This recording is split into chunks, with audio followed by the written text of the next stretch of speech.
Voilà, bonjour à tous et merci d'être connectés à DCTV en direct tous les deuxièmes mardis du mois. Eh bien, Distech Control vous propose de faire un tour de l'actualité du smart building avec ses aspects technologiques, ses enjeux stratégiques et ses retours d'expérience. Alors aujourd'hui, pour ce nouveau rendez-vous, un sujet qui est plus que jamais dans l'actualité. Vous en entendez parler tous les jours, dans tous les flash infos, la transition environnementale et numérique, cette fois-ci, des bâtiments, avec pour ce premier rendez-vous un focus sur des solutions innovantes pour des enjeux fondamentaux. C'est vrai que la réglementation sur la transition énergétique du tertiaire avance à grands pas, avec notamment le décret BACS et le décret tertiaire, des obligations qui demandent des comptes et qui poussent nécessairement toutes les solutions de mesure et de gestion d'énergie. Alors non seulement les enjeux sont fondamentaux, mais il va falloir répondre aux objectifs fixés. Et c'est là également que je compte sur les partenaires experts du jour pour nous éclairer et nous parler de toutes ces solutions mises en œuvre pour relever ce défi ô combien essentiel. Respect des normes sanitaires sur ce plateau, vous le voyez, les masques sont tombés pour accueillir Cyril Villemain. Bonjour. Vous êtes le directeur général d'Alterea et vous nous parlerez de ces enjeux et des défis à relever dans ce cadre contraint et des opportunités à saisir sur ce marché porteur. Hein. Oui, bonjour. En tant qu'ingénieriste TCE, je vous ferai en effet un draft global sur ces enjeux d'actualité.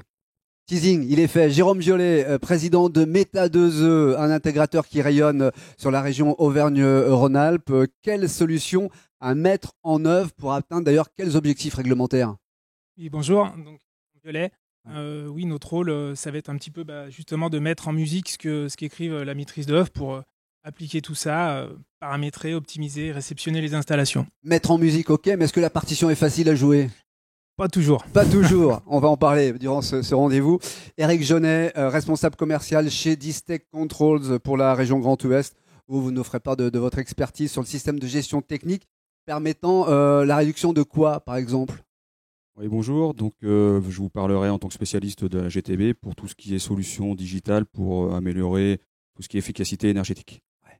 Évidemment, on compte sur vous, DCTV, pour garder le lien avec vous, être à votre écoute. Et comme lors des précédentes sessions, bien vous n'hésitez pas à laisser vos questions sur le chat de l'émission. Nos experts y répondront en direct dans quelques instants. Et je parle de direct, sachez que vous nous suivez évidemment sur le site de Distech Controls, mais également en direct sur LinkedIn, sur Facebook et sur YouTube. Ça vous met pas la pression, hein, ne vous en faites pas. Au contraire, votre parole sera largement déployée. Je le disais, des solutions innovantes pour des enjeux fondamentaux, 2 décrets et un objectif clairement affiché. On l'a dit, accélérer la transition écologique, décarboner et pour faire court et imagé, c'est sauver la planète. Un rappel avant d'engager les débats, un rappel sur l'objectif du décret tertiaire qui est de réduire les consommations annuelles énergétiques de l'énergie finale des bâtiments tertiaires de plus de 1000 m² jusqu'à moins 60% en 2050 et la première échéance est assez proche puisque c'est 2030 et c'est moins 40% qui est demandé. Ça c'est pour le décret tertiaire. Puis pour le décret BACS qui lui entre en vigueur le 21 juillet prochain, c'est demain matin le 21 juillet prochain. Bien, il prévoit entre autres d'équiper les bâtiments tertiaires neufs comme existence de systèmes d'automatisation et de contrôle et de systèmes de régulation automatique de chaleur. Il demande donc au MEE de généraliser l'automatisation et le contrôle des immeubles dont les équipements de chauffage, climatisation et ventilation ont une puissance énergétique supérieure à 290 kW. Le plan de relance, s'il prévoit 4 milliards pour les bâtiments publics et c'est là où je me tourne tout de suite vers Cyril Villemain. Même moi, j'en écorche mes mots. Dressez-nous le tableau de ces enjeux. Et est-ce que ça fait peur, Cyril Villemain ? Non, aucune raison d'avoir peur de tout cela. C'est le sens de l'histoire, hein, et ces réglementations s'inscrivent dans un cercle très vertueux. Un rappel, vous avez parlé de l'aspect climat, effectivement. Oui. Le changement climatique est une réalité, une augmentation de la température moyenne de 1 degré depuis 1880, et les projections sont assez alarmistes si on ne fait rien. La deuxième réalité, c'est que le bâtiment représente 25% des émissions de CO2, 46% de la consommation d'énergie finale, et dans cette consommation d'énergie finale, 17% est représenté par le secteur du tertiaire. C'est pour faire le lien évidemment avec l'objet de cet échange. Le décret tertiaire s'inscrit pleinement dans cet état de fait que je viens de donner, le changement climatique, l'impact du bâtiment sur ce changement climatique. Le décret tertiaire, c'est une démarche avec un objectif de résultat ambitieux, vous l'avez évoqué, Ouais. moins 40% à l'horizon 2030. Oui. Alors, ça pourrait faire peur, mais je pense qu'en même temps, c'est ce qui va créer la dynamique dans les prochaines années. En lien avec le décret tertiaire, nous avons le décret BAX, Ouais. qui lui, est une démarche avec un objectif de moyens au service du décret tertiaire. La mise en œuvre de systèmes de pilotage des équipements techniques dans le bâtiment pour participer à la capacité à réduire la consommation en énergie finale, tous usages demandés dans le cadre du décret tertiaire. Alors, ces décrets peuvent être perçus comme contraignants. Oui, c'est ça. Mais Je parlais ils de peuvent- cadre contraint, mais Bien ça sûr. peut être aussi de formidables opportunités. Oui, clairement, il Ouais. peut être aussi vu comme de réelles opportunités, comme vous l'évoquez, y compris pour les maîtrises d'ouvrage. C'est la capacité à revaloriser son patrimoine immobilier, c'est la capacité à maîtriser ses charges, les dépenses énergétiques, et c'est la capacité aussi, un item que l'on oublie souvent, c'est à améliorer le confort des utilisateurs, Bien sûr.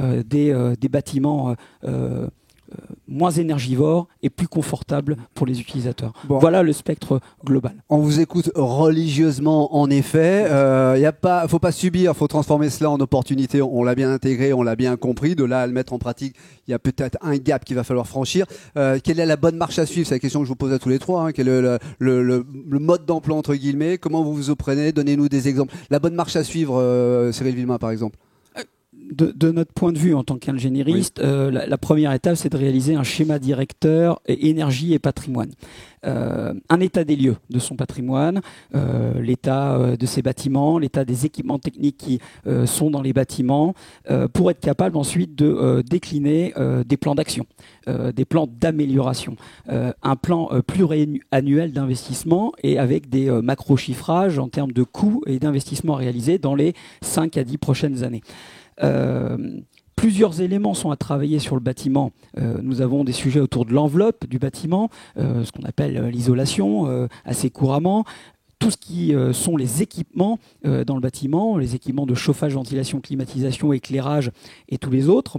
Les systèmes de pilotage associés, j'y reviendrai juste après, les modalités d'exploitation du bâtiment, parce que, évidemment, le bâtiment vit, c'est un objet complexe et vivant, et il faut accompagner et exploiter correctement le bâtiment dans toute sa durée de vie. Et le dernier item qui est important, c'est le comportement des occupants, qui sont très impactants également sur la manière dont le bâtiment va se comporter et sur sa capacité à être moins énergivore. Pour faire le lien avec la suite du débat, dans l'ensemble de ces actions à mener, une action travaux qui a probablement le ROI le plus rapide, c'est la mise en œuvre de systèmes de pilotage des équipements techniques, ce qu'on peut appeler gestion technique du bâtiment, etc. Et c'est l'objet de l'échange qui suit. Ouais, Eric Genet, je m'adresse à vous avant d'aller voir Jérôme Violet, justement. Quels sont les éléments de base pour répondre aux défis avec vous? Ce sera avec vous, Jérôme. Mais Eric, je viens vers vous. Soyons clairs, hein, ce décret ou ces décrets sont un véritable coup de pouce pour les solutions GTB. Sur les enjeux, pour Distech Controls, il y a un virage à ne pas rater. Oui, c'est ça. C'est-à-dire que ces deux décrets sont une réelle opportunité, en fin de compte, pour tout fabricant de GTB, et entre autres Distech, avec toute la force de Distech en termes d'optimisation énergétique, qui sont embarqués à l'intérieur de tout l'automatisme Distech, et aussi avec l'ouverture de toute la gamme Distech sur l'accès à la donnée, la facilité d'accès à cette donnée par des protocoles ouverts. Donc voilà, toutes ces réelles compétences qu'a Distech va permettre de d'aller pleinement dans ce fameux décret tertiaire pour les économies d'énergie. Que vous avez anticipé, bien évidemment. Voilà, depuis de nombreuses années. Ouais. Et c'est vrai que le décret BACS aussi, ça va jouer ici en faveur de Distech. C'est que le décret BACS, on en parlait, les systèmes d'automatisation devront s'installer dans les bâtiments. Obligation pour les bâtiments plus de 290 kW de puissance installée. Mais ils auront obligation de mettre un système de GTB ou d'automatisme classé B, voire A, selon la norme EN 15232 qui identifie tous ces systèmes-là. Vous parlez au futur, vous dites devront, mais est-ce que ce n'est pas déjà doivent? Pas encore. C'est bien parce que quand le maître d'ouvrage est sensible via la maîtrise d'œuvre pour pouvoir mettre un système performant, maintenant ça va être obligatoire. Donc là, il y a un gros travail d'éducation aujourd'hui et d'accompagnement réalisé auprès de l'ensemble des acteurs. Jérôme Violet, Meta 2E, intégrateur stéphanois, je le disais, vous rayonnez dans la région. Avec vous, c'est du concret. Alors, quels sont justement les éléments de base pour répondre aux défis évoqués à l'instant par Cyril? Oui, comme vous dites, c'est du concret. Nous, notre rôle, ça va être en tant qu'intégrateur, comme Meta 2E, ça va être de programmer, d'installer, de mettre en service, former aussi beaucoup les utilisateurs. On forme de plus en plus les utilisateurs finaux avec les systèmes de GTB, de logiciels énergétiques qu'on retrouve sur le marché et que l'on installe aussi en notre propre nom. Donc ça va être ça notre travail. On s'appuie de plus en plus, donc bien sûr sur les cahiers des charges des maîtrises d'œuvre en amont. On s'appuie aussi sur les commerciaux qui font un travail en amont sur la partie projet. Et puis de plus en plus, ce qu'on voit de nouveau, c'est les audits énergétiques. Les audits énergétiques, ça devient de plus en plus fréquent pour nous. Ce qui est intéressant en tant qu'intégrateur, c'est que là, on passe un palier, c'est-à-dire qu'on est plus participatif avec les maîtrises d'œuvre, avec les clients finaux. On est beaucoup plus à l'écoute du client. Dans le cadre, on l'espère, du décret tertiaire, on va être au plus proche de nos clients, parce qu'on a en face de nous des clients qui connaissent bien leur bâtiment, qui ont des idées, qui savent ce qui marche pas. Ouais. Donc voilà, c'est des choses intéressantes. Et pour nous, intégrateurs, on a vraiment un pied dans le projet, dans le bâtiment. Bon, à tous les trois, si je vous dis capter, actionner, contrôler, stocker, analyser et optimiser, forcément, la pyramide que l'on va voir à l'antenne, là, vous parle, hein, Jérôme? C'est le cercle vertueux de la régulation. Vous dormez avec cette pyramide? Oui, hein, on est tombé dedans quand on était petit. Ouais. Donc vous voulez dire le cercle vertueux, c'est-à-dire c'est facile de passer de capter, actionner jusqu'à l'optimisation? Eh ben oui, c'est facile. On va le faire avec différentes technologies. Le captage avec tous les capteurs, les actionneurs qui vont se raccorder sur les automates. Là, on est vraiment sur l'aspect constructeur avec des solutions Distech qui vont aller jusqu'à la captage de l'AD et l'automatisme. Et toute l'analyse énergétique derrière peut se faire au travers d'autres logiciels. Oui, Cyril. Oui, pour compléter les propos, effectivement, les solutions techniques répondent à ce cycle d'amélioration continue, mais il ne faut pas oublier les services complémentaires nécessaires, soit d'intervention humaine pour analyser les données, les corréler à des facteurs extérieurs, etc. Et donc tous les services qui doivent accompagner cette dynamique. La technologie est importante, ça c'est indéniable, mais il faut l'accompagner de services appropriés pour qu'on puisse atteindre les objectifs ambitieux du décret tertiaire. Vous êtes en train de dire que l'humain est important aussi ? Oui, ça reste. Tant mieux, c'est une bonne nouvelle. Ça reste, c'est une très bonne nouvelle, effectivement. Éric Genet, votre intérêt, justement, c'est de mettre en place des solutions les plus ouvertes possibles et les plus innovantes possibles. Et c'est là que vous entrez en jeu avec les solutions Distech Controls. Oui, c'est ça, que le leitmotiv, en fin de compte, de Distech, c'est de capter la donnée, mais surtout de la rendre disponible facilement. Donc voilà, donc la nouvelle gamme Eclipse de Distech, c'est l'ouverture et la connectivité. C'est les deux mots de cette gamme. Donc cette gamme, c'est capter un maximum de données, savoir un peu ce qu'on va en faire pour ce fameux décret tertiaire, faire cette analyse énergétique et ressortir de la donnée. Donc on va la capter, la mettre à disposition sous différents supports, qui peut être le support BACnet IP en certification BBC, donc la plus haute certification en BACnet IP. Et donc ça c'est pour le monde du terrain, on va dire terrain GTB, donc pour des supervisions. Mais de plus en plus on retrouve des acteurs, des entreprises de services numériques qui vont avoir besoin de cette donnée pour apporter du service à leurs clients. Donc pour du service énergétique par exemple. Et donc cette donnée, on va la rendre disponible via l'API intégrée directement dans la gamme Eclipse, qui sont l'API RESTful, qui rend accessible cette donnée dans le monde, on va dire dans le cloud, enfin dans le monde Internet, voilà, pour la digitalisation. Jérôme, vous de votre côté, quels sont les traitements affichage ou reporting à prévoir ? Chaque intégrateur peut avoir ses propres solutions pour traiter la donnée, surtout la partie optimisation et analyse de l'énergie. Chaque intégrateur peut avoir ses logiciels, ses habitudes. Nous, chez Meta2E, on a fait le choix de développer notre propre logiciel énergétique qui s'appelle KM Report. Et KM Report, lui, son rôle, ça va être de justement capter la donnée et aider l'utilisateur final à suivre énergétiquement son bâtiment.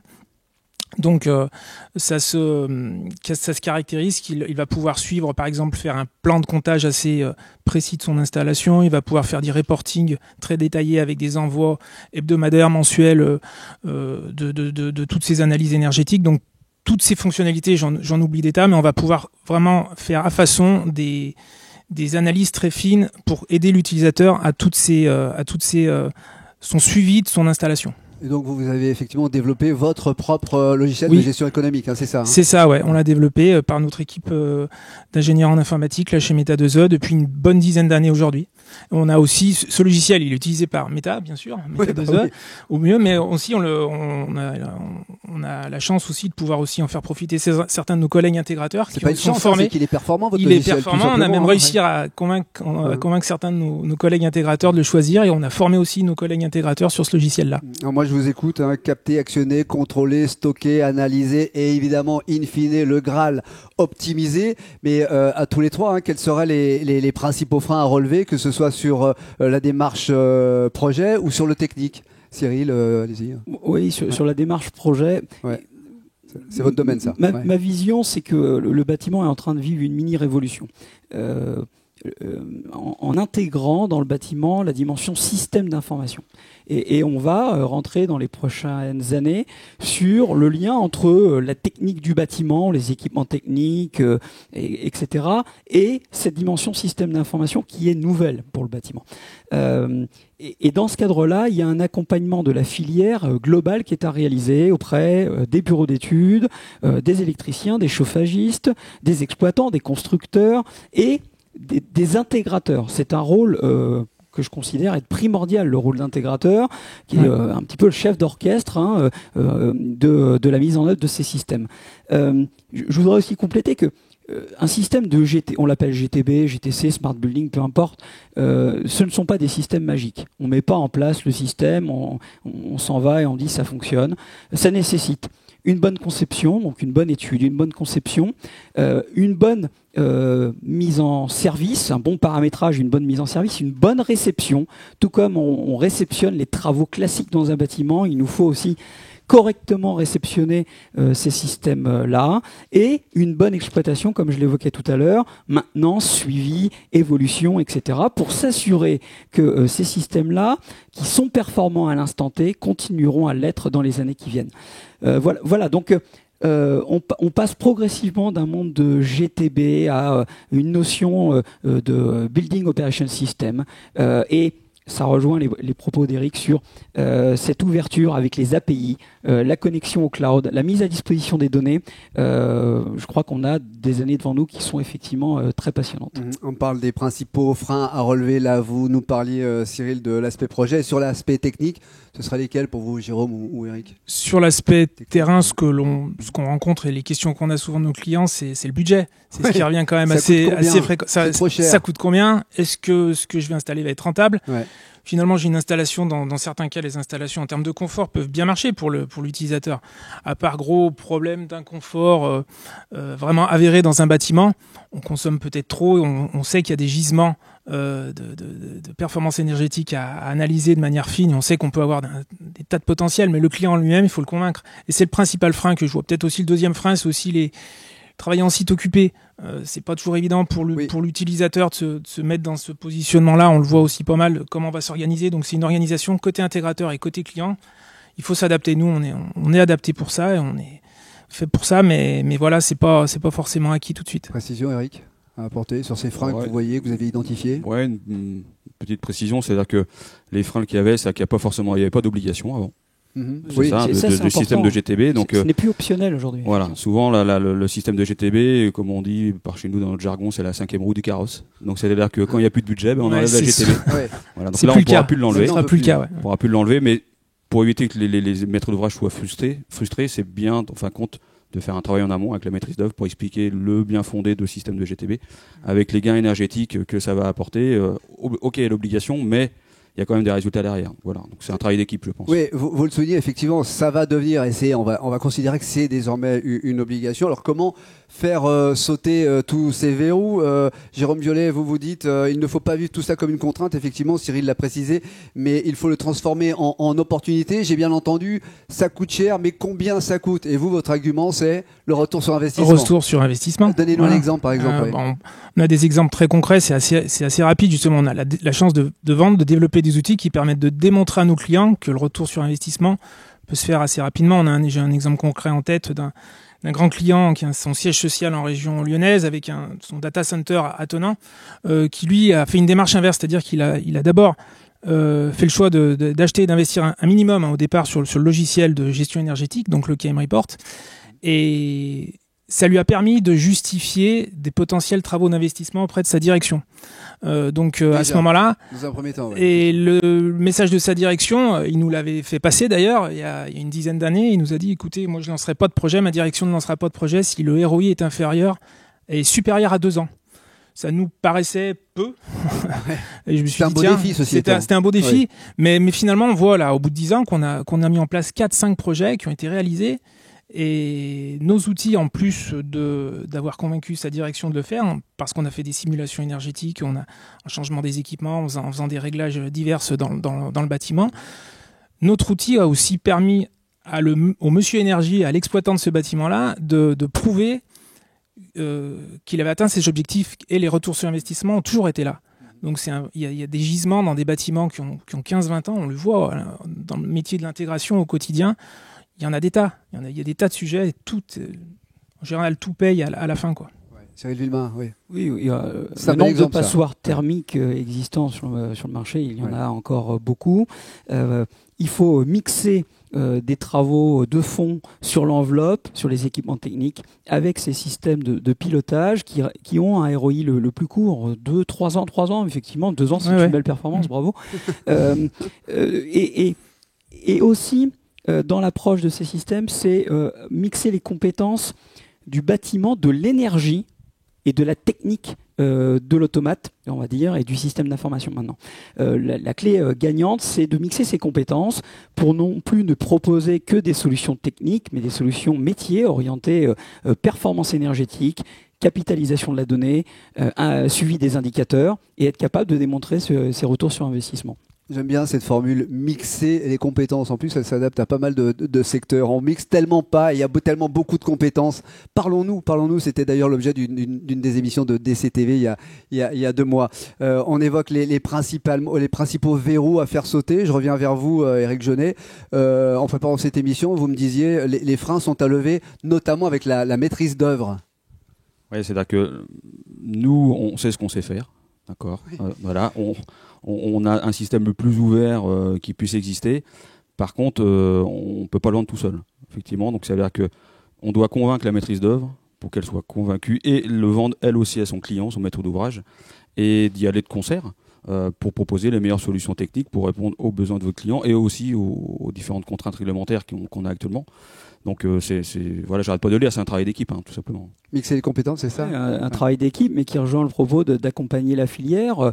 Il faut que l'ensemble des acteurs montent en compétences. Ce n'est pas prétentieux de ma part, c'est juste identifier que nos métiers vont évoluer. Les bureaux d'études également, je l'évoquais, il faut des compétences de thermicien, en énergie, en structure de bâtiment, mais il faut aussi des compétences en système d'information, en automatisme. Ce ne sont pas les mêmes compétences.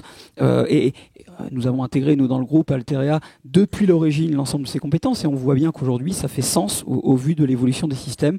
C'est la réussite, de bonnes études amont, un bon accompagnement du client. Les clients sont à éduquer également, dans le bon sens du terme, c'est-à-dire leur expliquer les choses, leur démontrer l'intérêt des systèmes au-delà des réglementations, parce que ça, c'est la vision contraignante, mais il y a tout l'intérêt derrière. Et c'est la vision à minima, effectivement. Oui, Jérôme Violet. Oui, non, mais juste, ce qui est en plus intéressant, c'est que on met en place des systèmes qui leur permettent de monter en compétences. C'est ça qui est intéressant.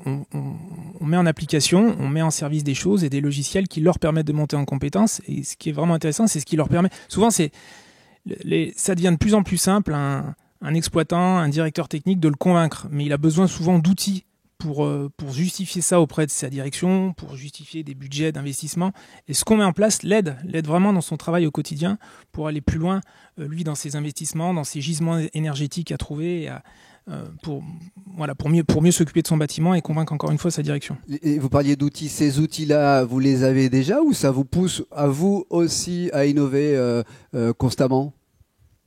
Nous, on a déjà notre propre outil, c'est vrai, KM Report. Aussi, l'avantage, comme vous le dites, d'avoir développé notre propre outil, c'est de pouvoir le faire évoluer, parce qu'il évolue.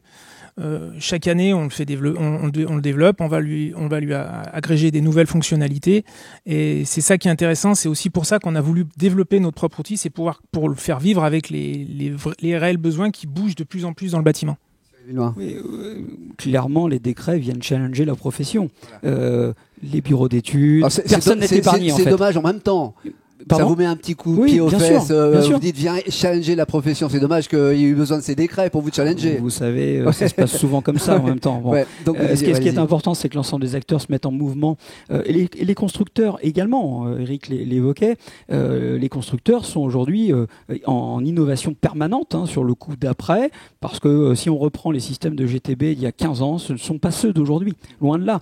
Il y a 15 ans, la notion d'IP dans les systèmes GTB n'existait pas. Or, la notion d'IP dans l'informatique, le système d'information classique, existe depuis de nombreuses années. Donc, tous les acteurs sont challengés et les constructeurs en premier lieu doivent être en avance sur les fonctionnalités, l'ouverture de leur système, on en parle souvent. Le décret BACS insiste énormément sur, certes, les classes EN 15232 qui ont été rappelées, mais aussi l'interopérabilité des systèmes, l'ouverture des systèmes et la capacité à s'ouvrir aux autres. Je rappelle aussi que le bâtiment n'est pas seul, il fait partie d'un quartier et on pourra raisonner demain aussi à l'échelle du quartier, quoi. Ouais, il vous met un peu la pression, Cyril Villemain, la règle Genet. Il dit que les acteurs sont en mouvement et que les constructeurs sont challengés. Vous le percevez, ça, vous le ressentez, ça vous met la pression ? J'aurais tendance à dire c'est plutôt l'inverse, c'est nous qui allons challenger les autres concurrents parce que vous avez un précédent intervenant disait que Distech Control a 2 trains d'avance. Oui, si on peut parler de train, effectivement, ouais. Oui. Non, c'est vrai que moi, pour la petite histoire, ça fait seulement 3 mois que je suis arrivé, donc j'ai vu l'autre côté du côté propriétaire. Là, je vois le côté ouverture, et c'est vrai que ça n'a rien à voir. C'est que, comme on dit challenger, oui, avec Distech, on ouvre la donnée et on m'a dit, tu verras, Distech installe des systèmes non captifs. Voilà, c'est globalement ce qu'il faut retenir, c'est ça. C'est que la donnée est au client.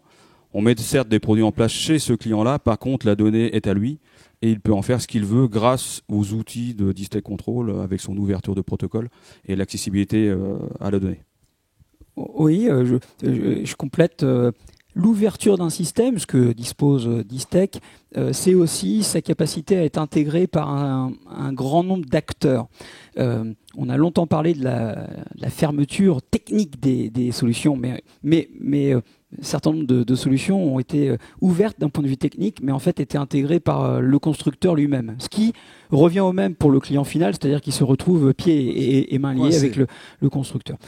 Aujourd'hui, les constructeurs se mettent en mouvement et Distech fait partie probablement de ceux qui sont en avance sur le sujet. Une ouverture technologique, certes, mais aussi un réseau d'intégrateurs national qui permet au client, en définitive, de faire le choix avec qui il va travailler. Et l'intégrateur ayant un rôle primordial dans la mise en œuvre de ces systèmes-là pour qu'ils soient opérationnels, bien mis en service, etc., comme je l'évoquais tout à l'heure, c'est important que le client ait le choix. Jérôme Violet, vous vouliez rebondir ? Non, oui, ça rejoint un petit peu tout ce que vous venez de dire. Nous, notre but, ça va être de mettre en musique et d'opter pour la meilleure solution technique au bon endroit en fonction des équipements. Nous, notre rôle d'intégrateur, voilà, ça va être de choisir la bonne solution pour le bon projet, pour le bon client. Et il faut reconnaître, il faut être clair, Distech, nous, on a la chance de pouvoir être intégrateur Distech et d'avoir la chance d'avoir un portefeuille de produits qui est adapté pour un très grand nombre d'applications, que ce soit dans le thermique, dans l'électricité. On va s'appuyer sur tous ces produits-là. Donc voilà, c'est à nous de choisir le bon produit, encore une fois, avec le bon aussi protocole de communication pour capter la donnée au bon endroit. Et ça aussi, Distech, en plus d'avoir une gamme très variée, a aussi, en termes de protocole de communication, pour nous, une ouverture pleine avec des tas de protocoles qui nous permettent de pouvoir tout envisager derrière en termes de supervision, de mise en œuvre, de mise à disposition aussi de la donnée pour le client. on n'est pas du tout fermé. C'est pour ça qu'on est intégrateur Distech depuis plus de 10 ans, 15 ans aujourd'hui. On parle d'ouverture de la donnée, de capter la donnée, même si cela a transpiré lors de nos échanges depuis le début de ce plateau. Je voudrais parler de l'aspect digitalisation un peu plus poussé avec vous, Eric Jaunet. Cyril et Jérôme ont évoqué les enjeux et mise en pratique sur l'énergie. Mais en quoi justement les solutions Distech, et on va essayer d'être un peu plus précis là, aident-elles à digitaliser ces bâtiments qui vivent, rappelons-le? Oui, c'est-à-dire qu'on va capitaliser un maximum d'informations au travers de nos équipements à nous, touche terrain. Et donc toute cette donnée qu'on emmagasine, qu'on capitalise pour cette fameuse digitalisation qu'on a besoin, que les acteurs du marché ont besoin, et ben il faut les mettre à disposition. Donc le fait d'avoir une solution ouverte que propose Distech, via principalement pour le monde digital du REST API, va permettre justement de simplifier l'accès à cette donnée pour justement pouvoir apporter beaucoup plus de services en fin de compte aux clients, soit par rapport à du réglementaire ou soit justement par rapport à de la simple gestion de performance énergétique, tout simplement. Mais vous avez des solutions innovantes à nous proposer, avec quels objectifs encore un peu plus poussés? Ben là, je suis pas encore au top là-dessus, mais surtout. C'était pas une question piège. Non, mais si on se lance sur la partie, c'est avec Distech réfléchir encore le coup d'après sur rendre la donnée beaucoup plus ouverte et beaucoup plus accessible avec de l'intelligence artificielle, à l'intérieur de nouveaux automates, enfin une évolution de la gamme Eclipse. Donc voilà, l'intelligence artificielle va prendre de beaucoup plus d'importance dans on va pas dire les mois à venir, mais même les années à venir. Donc voilà, Distech réfléchit au coup d'après, comme vous l'avez dit tout à l'heure, avec un nouveau produit qui va sortir la fin d'année, quoi. Cyril Villemain, là le constructeur, il est plus que challengé, il est innovant. Oui, il l'est. Et moi, je connais pas beaucoup mieux qu'Eric le positionnement de Distech, mais néanmoins, l'aspect digital dans le bâtiment va au-delà du système purement de GTB. Je l'évoquais tout à l'heure, on a la notion de Building Operation System qui revient à dire que c'est le système d'exploitation pour le bâtiment. On parle aujourd'hui d'objets connectés, d'IoT. Il faut fédérer l'ensemble de ces systèmes-là, de ces équipements, de ces capteurs de données, de ces actionneurs. Et je sais que Distech Control travaille sur un produit qui va se positionner comme le cœur, en définitive, de capture de l'information et de pilotage de l'ensemble des équipements, avec l'ouverture au système tiers, parce que je redis, le bâtiment n'est pas seul. Il doit s'interconnecter demain. À l'échelle du quartier, on en parle régulièrement maintenant, les recharges de véhicules électriques, l'autoconsommation, la production d'énergie. Et donc, il faut que le bâtiment devienne communicant en interne, certes, mais communicant avec les autres autour de lui.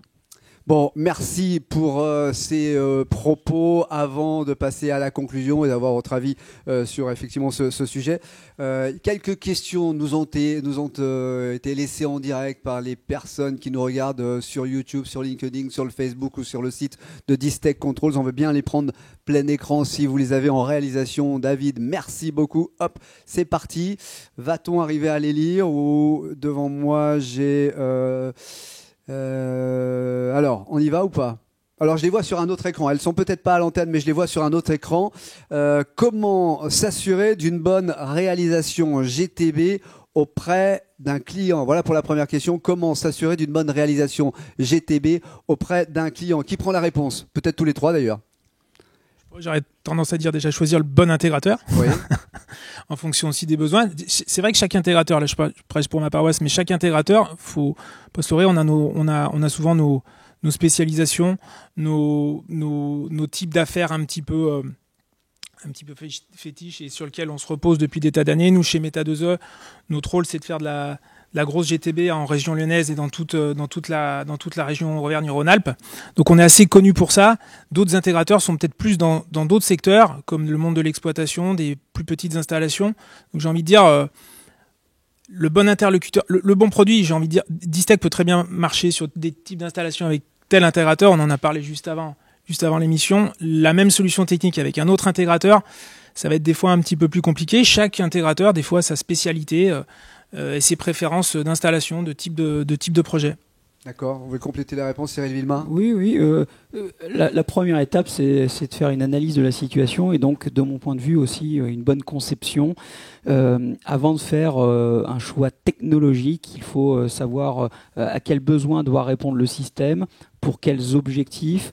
et à partir de ce moment-là, d'avoir effectivement, de se faire accompagner si on ne dispose pas de compétences en interne, ce qui n'est pas grave en soi, mais de se faire accompagner par des bureaux d'études qui disposent de l'ensemble des compétences pour définir le besoin, exprimer des besoins au travers d'un cahier des charges, et puis ensuite être amené à solliciter des intégrateurs qui sont probablement, je dirais, les premiers à solliciter avant les constructeurs, pour que l'intégrateur puisse faire son travail également de proposer la meilleure solution par rapport à une expression de besoin. Et l'expression de besoin, de mon point de vue, doit être non orientée, elle doit être par contre définie avec des exigences fonctionnelles, techniques si besoin, et ensuite l'intégrateur fait son travail de proposer la meilleure solution technique par rapport à ses compétences et s'appuie auprès du constructeur pour proposer ses solutions. C'est assez classique en définitive dans la mise en œuvre de systèmes d'information classiques, et la démarche fonctionne, nous, quand on intervient en accompagnement de clients sur ces phases amont. Certes, ça prend un peu de temps, certes, ça peut coûter un peu plus cher parce qu'il faut réaliser des prestations d'accompagnement, mais le résultat est présent. Bon, merci pour cette première réponse. Deuxième question, question d'un MOA. À qui dois-je m'adresser pour savoir qui fait ces audits? Qui prend la réponse? Vous, Jérôme? Oui, alors ça rebondit un petit peu sur ce que disait Cyril aussi. Souvent, ça va être les intégrateurs qui vont être peut-être sollicités les premiers. Oui. Tout dépend ce qu'on entend par audit énergétique. Quand on est sur du simple audit, de l'aspect vraiment automatisme, captage de la donnée, remontée de certains compteurs, l'audit simple d'un intégrateur peut suffire, mais la plupart du temps, on va quand même orienter nos clients chez des maîtrises d'œuvre. C'est quand même leur métier, à la base, de regarder le projet dans leur globalité, parce que l'automatisme est une chose, mais on ne fait pas des gains énergétiques qu'avec, il faut rester humble, hein, les gains énergétiques ne sont pas faits que grâce à l'automatisme et au GTB. Il faut qu'il y ait des bons équipements thermiques, il faut des fois changer des centrales de traitement d'air, des groupes froids, des pompes à chaleur. Là, on entre dans du dimensionnement d'installations et d'équipements qui sont, on devient un peu léger là. C'est vraiment le rôle de Cyril et des maîtrises d'œuvre de faire ce travail-là en amont pour nous. Ce qui est par contre intéressant, c'est que nous, on va participer à notre niveau sur cette partie captage de la donnée, remontée, optimisation, analyse énergétique pour arriver avec notre expertise terrain et à l'écoute du client. Oui, rapidement, comme on l'évoquait, les GTB sont un des acteurs, une des actions à mettre en œuvre pour que les bâtiments consomment moins. Le décret tertiaire est plus large et effectivement, lorsqu'on parle d'audit énergétique et non pas d'audit technique GTB, les bureaux d'études sont les mieux orientés pour disposer des compétences énergétiques, bâtimentaires également, et pour un certain nombre d'entre eux aussi systèmes d'information. Et ensuite, on s'appuie sur les intégrateurs qui sont des experts de ces sujets-là et qui doivent apporter leur expertise dans le domaine métier CVC, mais aussi dans les métiers système d'information réseau, IP, enfin d'automatisme, beaucoup de compétences nécessaires chez les intégrateurs. Tiens, prochaine question, c'est l'avant-dernière. Elle s'adresse à Jérôme sans aucun doute. Quand installer le logiciel énergétique KM Report? C'est votre boss qui a écrit la question ou quoi là? Alors on a des clients intéressés. Ouais, c'est un client intéressé, oui. KM Report, il peut s'intéresser dans différentes phases de la vie du bâtiment. Soit le plus souvent finalement on l'a développé en pensant qu'on allait l'installer que à la réception d'une installation d'un bâtiment neuf pour suivre les performances énergétiques et analyser la partie énergétique du bâtiment et aider le responsable technique ou l'exploitant du bâtiment à suivre les performances énergétiques et à trouver d'éventuelles nouvelles optimisations. Mais ce que l'on voit de plus en plus, et ça va peut-être arriver de plus en plus avec le décret tertiaire, c'est qu'on installe ce logiciel peut-être avant le reste pour justement faire, on va dire, un investissement qui peut paraître minime au départ, un logiciel, agréger juste certains compteurs, remonter certaines données, certaines tendances, certains capteurs, peut-être mettre un automate d'e-stack avec juste quelques remontées de captage de données. Et puis, ce logiciel va permettre de trouver des gisements énergétiques et pouvoir peut-être justifier des travaux par la suite. Et c'est donc on a les deux cas. Soit on va l'installer, comme je disais, au moment de la réception de l'installation, mais le bâtiment est neuf. Et là, on est sur un bâti quand même performant. Soit on va le mettre sur un bâtiment existant où on est potentiellement sur des passoires énergétiques et ça va nous permettre de mettre le doigt sur des gisements énergétiques et des équipements à changer spécifiques. Cyril, acquiesce. C'est un point. Oui, je valide parce que c'est un point important. Notre conviction aussi, c'est que on doit aller vers l'engagement sur les gains énergétiques. Et pour prendre un engagement, il faut connaître la situation à l'instant T, un état des lieux, et entre autres sur les consommations ou le comportement du bâtiment avant travaux, il faut connaître sa performance pour que les acteurs puissent prendre leur engagement. On parle beaucoup aujourd'hui de contrats de performance énergétique, de marchés globaux de performance, etc., qui intègrent aussi les sujets d'exploitation maintenance sur lesquels je reviens, et qui sont des items très importants dans la vie du bâtiment. Donc faire cet état des lieux avec les consommations avant travaux, être capable de projeter en quoi les actions travaux vont améliorer la performance énergétique du bâtiment, mesurer tout au long de la vie du bâtiment après travaux la performance réelle, réajuster parce que rien n'est acquis, le bâtiment vit, il faut le réajuster à ses usages, à son intermittence qui va évoluer. Enfin voilà, ça fait beaucoup d'éléments. Donc la mise en œuvre de ces systèmes-là de consolidation de données et d'agrégation de data sont très importants également. Et vous gardez le micro parce que la dernière question, elle vous concerne, Cyril. Cyril a parlé d'API. Pouvez-vous nous donner un exemple de bénéfice concret ? Il y en a plein. En base, ça serait peut-être plus pour Eric, mais juste, je fais Eric, un début de réponse. Réfléchissez à un exemple également. Voilà.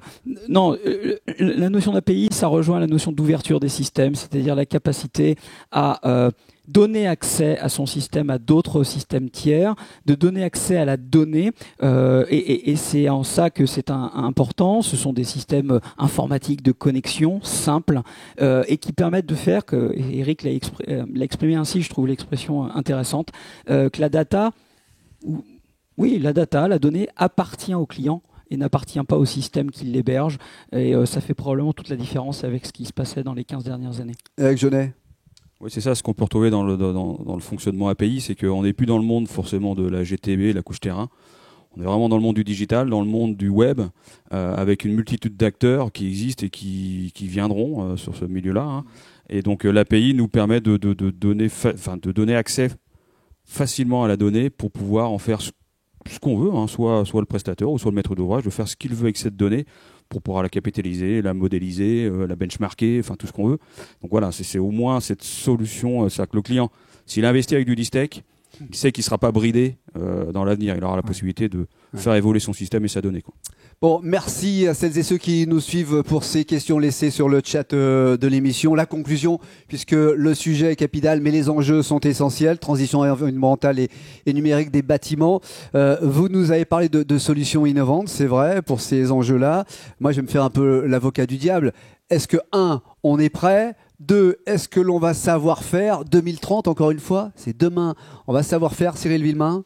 Oui, on va savoir faire. A priori, on est prêt d'abord. On est tous d'accord là-dessus ou pas ? Oui. La filière. Avec Jeunet, on est prêt ? On est prêt. La filière est prête ? La filière est en marche. La filière est en marche. Voilà, est-ce qu'on va savoir faire ? Oui, on va savoir faire. L'ensemble des acteurs, chaque acteur va prendre sa part dans le dispositif.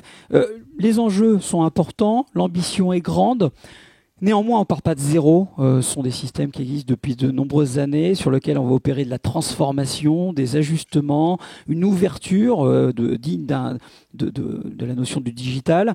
Mais il n'y a pas beaucoup de temps à perdre néanmoins. C'est-à-dire que d'un côté, on va savoir faire, mais faut s'y mettre maintenant. Après une année Covid qui aura perturbé l'ensemble des acteurs. On a quasiment perdu un an. Oui, c'est clair. Maintenant, on fait partie aussi d'un marché qui est porteur. Les plans de relance que vous avez évoqués, on a cette chance-là. Il faut en profiter, entre guillemets, mais en profiter dans le bon sens. Je rappelle que l'origine de tout ça, c'est le changement climatique, néanmoins. Et on a devoir d'agir rapidement. Le défi est ambitieux pour certains, il est démesuré pour d'autres. Je vous repose la question, Jérôme Violet, est-ce que l'on saura faire ? Oui. Comment ? Déjà, c'est des bons problèmes quand même. Sur un marché porteur, ce sont des très bons problèmes. On reste quand même sur des bons problèmes pour nous. Les intégrateurs, il faut aussi qu'on s'organise et qu'on organise nos équipes peut-être de différentes manières aussi. C'est plus les mêmes projets. On parlait de bâtiments neufs qu'on réceptionne, on passe à un autre projet. C'est presque envie de dire que ça cachait toute la forêt, ça. Il y a tous les bâtiments existants qui vont arriver avec le décret tertiaire. Et on va devoir s'organiser en conséquence. Nous, chez Meta2E, on a complètement créé une petite équipe qui commence à se spécialiser là-dedans, sur les bâtiments existants, sur la maintenance, sur ces petites et moyennes installations qui vont arriver parce qu'on y croit beaucoup. Donc oui, il faut s'organiser pour. Mais encore une fois, c'est des bons problèmes. Ça reste des bons problèmes. Avec Jeunet ? Ouais, on est prêt, hein, chez Distech, on est déjà prêt vous pour êtes répondre prêt. à l'instant T, mais Ouais. comme vous l'avez dit, hein, Distech travaille toujours, hein, dans l'ombre pour garder 2 wagons d'avance. Donc voilà, c'est toujours le leitmotiv de Distech. Cyril Villemain, je vais vous challenger aussi. J'aime bien, et je reprends votre terme, mixer les compétences, mais j'ai l'impression que pour relever ce défi-là, il va falloir aussi faire bouger la filière. Oui, mais oui, bouger, et je suis poli quand je dis bouger la filière. Oui, j'ai évoqué de Ouais. mini-révolution, Ouais. donc les termes étaient choisis. On a à se challenger, à revoir les modèles. Le bâtiment est un secteur d'activité assez ancien et qui dispose de pratiques anciennes. Moi aussi, je fais attention à mes mots, mais vous comprendrez l'idée. Et aujourd'hui, on se doit de rentrer dans une dynamique différente. Chaque acteur doit se remobiliser, réfléchir à quelle est sa trajectoire pour les prochaines années, quelles sont les compétences nécessaires pour accompagner le mouvement. Et ça concerne l'ensemble des acteurs, des petites structures, électriciens, chauffagistes, des exploitants, gros, mais qui doivent s'organiser différemment, des intégrateurs, qui est une nouvelle profession. Elle n'est pas si vieille que ça, la notion d'intégrateur, c'est une profession récente, et là aussi, il y a un travail à réaliser. Voilà, et les bureaux d'études, évidemment, qui ont un travail à faire pour avoir l'ensemble des compétences permettant de répondre aux attentes du décret. Donc, pour une fois, effectivement, vive les décrets et vive la réglementation pour faire bouger tout cela. Merci à nos experts, merci à nos partenaires experts Merci. pour cette Merci première à vous. émission. Merci à la régie et aux équipes Distech Control pour la mobilisation et la confiance. Avant de se quitter, sachez que vous pouvez retrouver tous les contenus en replay sur le site distech-controls.com et sur tous les médias sociaux. Bref, restez connectés DCTV. Sur ce sujet-là, retour d'expérience, émission 2 à 16h pour le direct.